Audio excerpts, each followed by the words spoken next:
Which of the following real numbers are rational? Now, for a number to be rational, it means that it can be expressed as the ratio of two integers. So, for example, the number 2 is rational because it can be expressed as 2 over 1. Now, let's see which of these can be expressed as the ratio of two integers. So we have 0.3737. This is the same thing as 3,737 10,000ths. So we can write it literally as 3,737 over 10 over 10 thousandths. These two are equivalent. I've just restated this as the ratio of two integers. So this is rational. Check.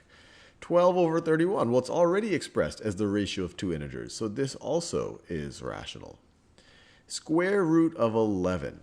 So the square root of any non-perfect square is going to be irrational. And 11 definitely is not a perfect square. So this right over here is not going to be rational, or we would say that it is irrational.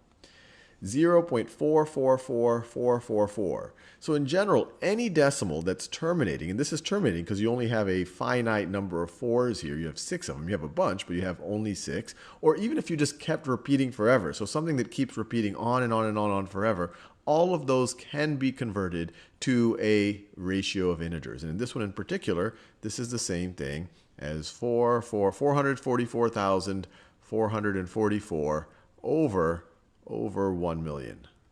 Over 1 million. In fact, if you were to say this is 444,444 millionths that they have right over here, but I've just expressed it as the ratio of two integers.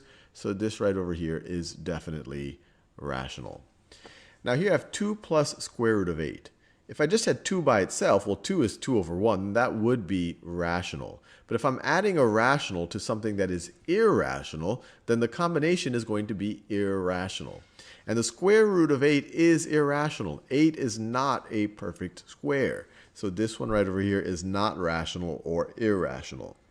Now, let me be clear. This is not rational, so we would call it irrational. So the three real numbers that are rational are this one, and this one.